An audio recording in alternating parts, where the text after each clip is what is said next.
Брошурата навистина благодарам на Сорос излегла убаво по нацијата Отворено општество Македонија. Практично говори, напишано пред скоро една година, говори за состојбите кои што се актуелни и само изострени денес. А тоа е злоупотреби, лимитација или некој посебен проблематичен контекст во кој што ние ги применуваме некои институти кои што се инаку добронамерно однесени во светот, во смисла на алатка која што во некои ситуации како еден вид нужно зло е преземена заради општо добро, заради борба, ефикасна борба со тешки форми на криминал, тероризам и слично, а заради заштита на невидни луѓе, кога таков баланс ќе се покаже и одменување на некои спротивставени интереси кои што на овој или на начин ние традиционално или редовно ги имаме во казнено-правниот систем. Она на што укажува и судот во Страсбур е можеби размислување посериозно за човековите права во смисла на тоа дека тој баланс не е само со две ваги, како што државата често сака да го постави. Именно, обично, кога се вага ефикасноста на државата во борба со криминал и алатките што сака да ги примени заради ефикасно справување со криминалците и другите што не се допаѓаат, се повикува на заштита на општествените интереси, особено на невини жртви, сведоци или други, па дури честни полициски службеници кои што патенечно може навистина да вршат опасни и некојаш неблагодарни задачи за релативно мала плата. Тој баланс не е обична вага, тука е практично триаголник, не е баш љубовен триаголник, но интересите на жртвата не мора секогаш само да дотурат на интересот на државата, бидејќи државата треба да го има како собствени интересот на честни и фер судења, кои што тогаш ако се правишни, ја ги легитимираат не само исходот, туку и државата и институциите на системот, нешто за што зборуваше професор Фршковски, а и јас сакам исто така натаму да се надоврзам, затоа што доколку државата има приоритети, не може да најде начин да го заштити интересот физичкиот интегритет или други опасности по жртвата на нејзиното семејство или слично, ќе оди на штета на интересот за казнување, можеби не секогаш на штета. Значи не е резервно корпа за отпад некој што треба да трпи во обвинетиот, иако за него често пати нема големи симпатии, особено ако придонесе публицитетот во јавноста конкретен случај. Она што сакам да се задржам, бидејќи во оваа прилика ние можеби немаме доволно публика од тој тип за правни финеси, повеќе можеби ќе се задржам на овој општествениот контекст што го почна Фршковски, зашто ние ги злоупотребуваме или како се извртуваат овие институти во некаква имитација или во некаква пародија. Веројатно има неколку причини за тоа. Во студијата споменувам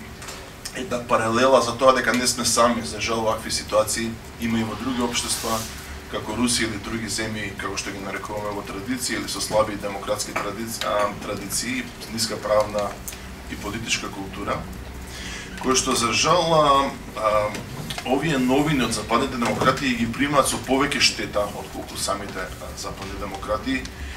кога тоа го планирале, го допуштале како своевиден ризик за фер судење или за интегритетот на судството и на правниот систем во целина, затоа што едноставно системите како македонскиот, рускиот и други слични на нив се со неизградена правна традиција, со слаби институции, како што кажа и професор Фршковски.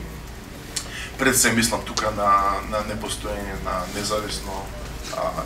и непристрасно судство, обвинителство, па ако сакате и полиција, кои што би биле, доколку се професионални и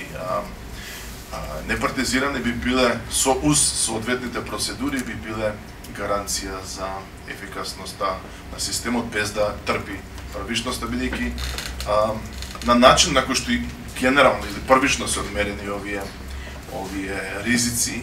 кои што свесно се допуштени во модерни демократии. Тука не мислам само на загрозениот сведок, мислам и примената на посебните истражни мерки и некои слични методи, кои што за жал овие наречени европските институции не го забележуваат како сериозен проблем на домашното општество и в 2 години поред, например, добиваме една сериозна забелешка која што нашата извршна власт и полицијата го дочекува со голема радост, а тоа е констатација дека ние наводно малку применуваме посебни истражни мерки, треба повеќе да ги применуваме, ние така сме многу демократични,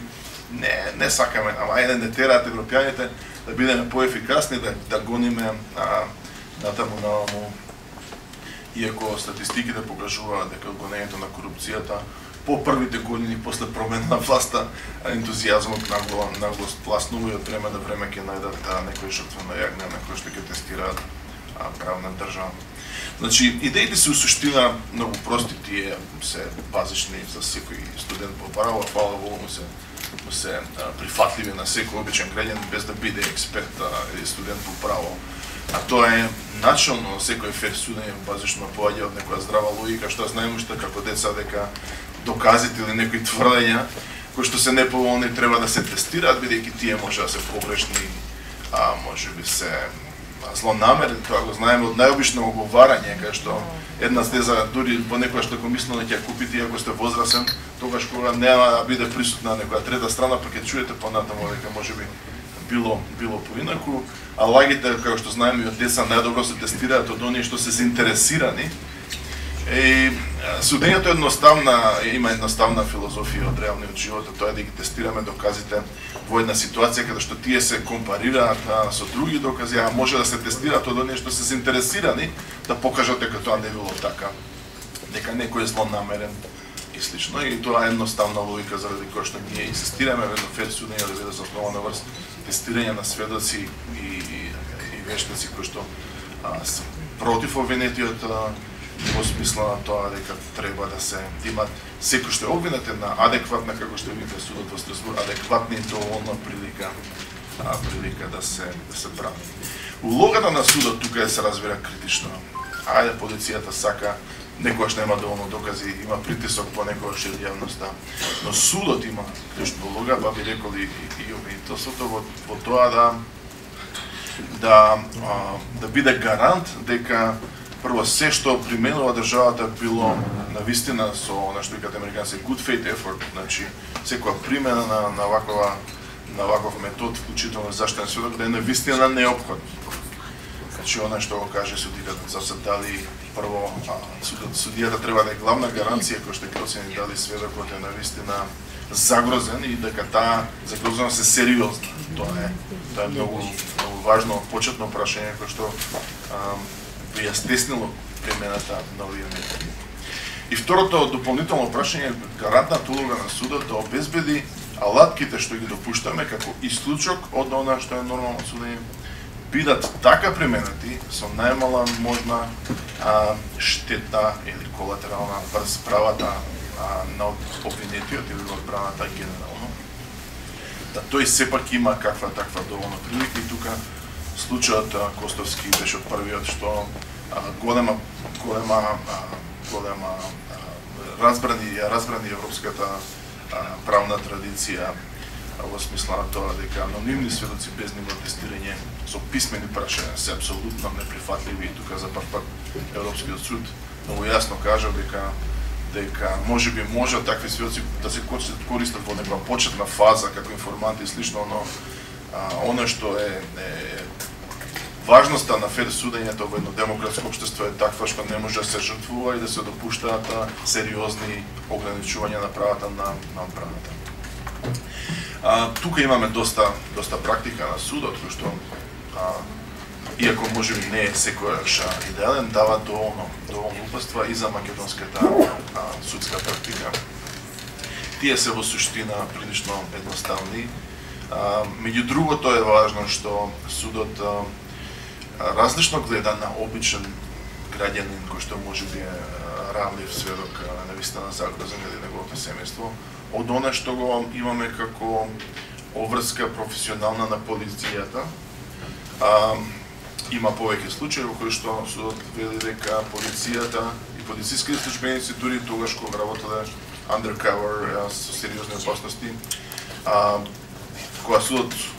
предметот ќе дојде на суд, нема зошто да уживаат толку голема заштита како што нашиот закон за жал по дефиниција многу често се уште им укажува. Бидејќи ти имаат некој професионален ризик, во крајна линија фала по овој таков ризик, некој опасен има и судијата па и адвокатот, што можеби нема да го одбрани така како што овој замислил и други учесници во постапката. Тука нема зошто да прифатиме толкав ризик по одбраната, тотално да игнорираме можноста тие на честен начин да се бранат, бидејќи она што е битно кај секој сведочење, особено е критично кај анонимниот сведок во смисла на тоа дека базичното она што ни е важно и што го учиме студентите по право, дека мора да се знае од каде му е познато, дали каков е односот меѓу сведокот и обвинетиот или другите учесници, а особено дали е тој можеби самиот учесник и дали тука има некаков од една или друга причина судирни интереси кај сведокот или негова мотивација тој да излаже, можеби да превали дел од сопствената одговорност и така натака. И од тука повеќе пати сум му кажал тоа дека е многу дополнително важно или интересно да видиме дали тој самиот е учесник во криминален настан, дали можеби со тоа ќе го третираме како соработник на правда, ако е тоа особено оправдано, бидејќи во македонскиот систем и соработници на правда ги купивме многу лесно со сите најголеми привилегии за нив, дека тие автоматски не одговараат. Тоа е само исклучително во нормални системи. Тие може да имаат некаква привилегија, но не е по дефиниција дека тие веќе не одговараат за настанот во кој што самите учествувале. И конечно, најсложеното прашање е дали тие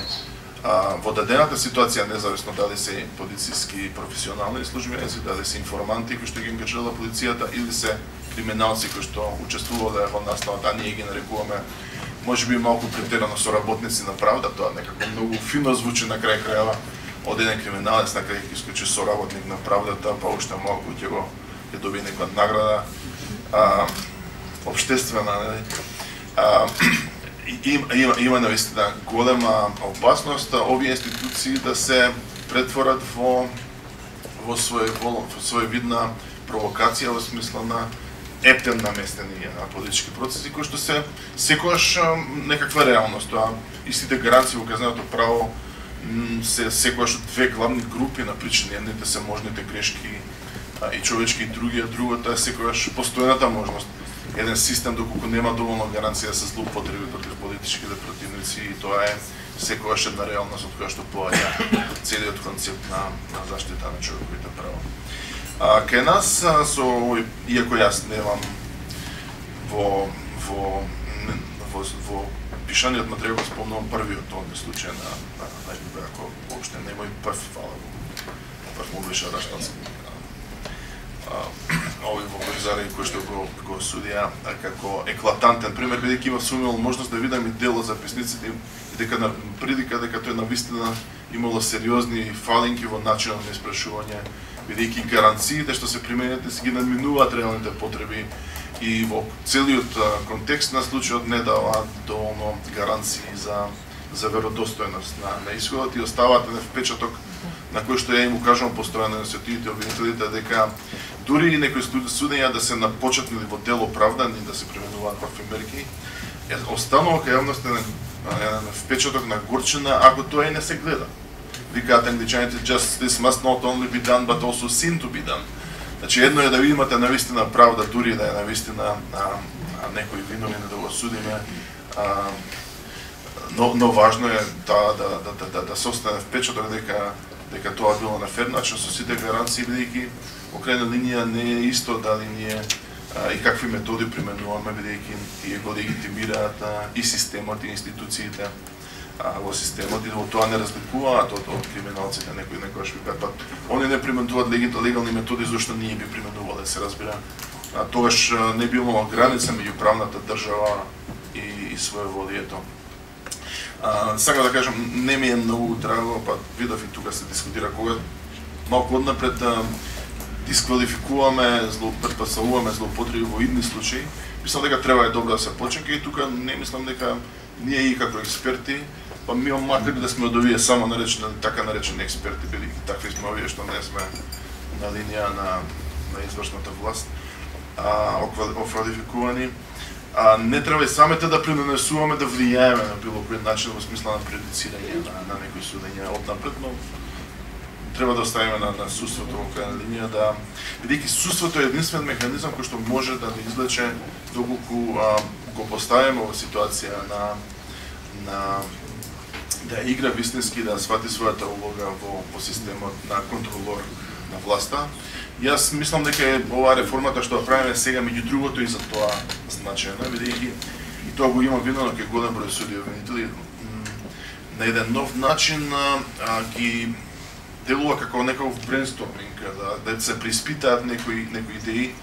и се надевам дека ќе придонесе со повлекувањето на судот во неговата заштитна функција, не истражна инквизиторска, да се релаксира од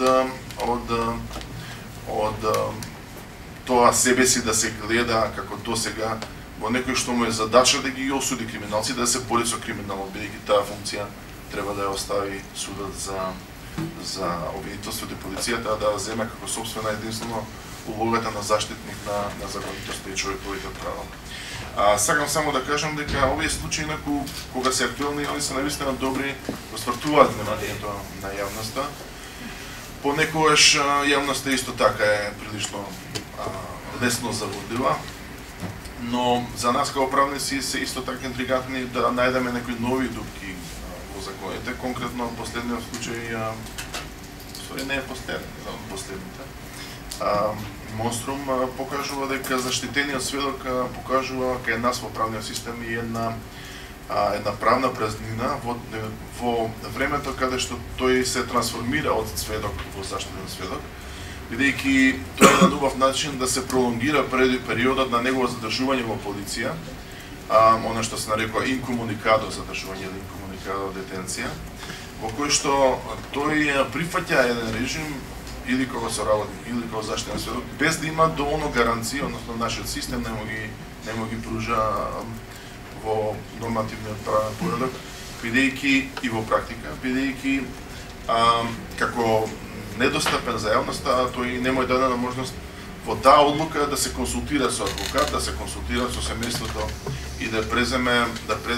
одлука која што би била во неговиот најдобар интерес, а може да биде и чиста фарса на пролонгирање на периодот врз кој што може да се влие врз осомничените. Ја морам да признам дека бев изненаден кога чув за иницијатива што поминала на влада периодот на задржување во полиција да се пролонгира до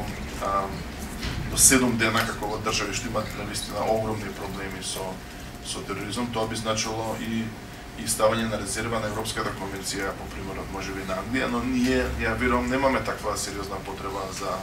за дополнителни ризици во тој полициски период. Во крајна линија, нашиот устав е еден од ретките што има една голема недоверба, изразена недоверба во полицијата. Тоа е во некоја мера само наследство што продолжува од времето на Ранковиќ. И е малку чудно што овие нови мерки во голема мера се базираат на некакви поголеми овластувања на полицијата, кои што во нашиот систем нема дури ни нормални овластувања, како што имаат полициите во други држави. Толку нашиот устав и новиот македонски устав, веќе не е ни толку нов, но и претходно нашата правна традиција имаше огромна недоверба од времето на Ранковиќ во полицијата, па не им дозволуваше методи што беа дури нормални за полиција во други држави. А сега од денешка преку ноќ тие стануваат институција на која што им даваме дополнителни алатки, иако не докажале до сега дека навистина ги заслужуваат. Или барем тоа не го заслужила во правната јавност. Морам да признам дека тука меѓу правната јавност и невладиниот сектор, која што е едногласна дека во однос на тоа како ги вреднува степенот на развој на правната култура и довербата во полицијата и сличните институции со посебни овластувања, не е ист во општеството и кај нас во овие правни или слични структури. Општеството често пати повеќе верува нив отколку на судството, што е посебен проблем и една долга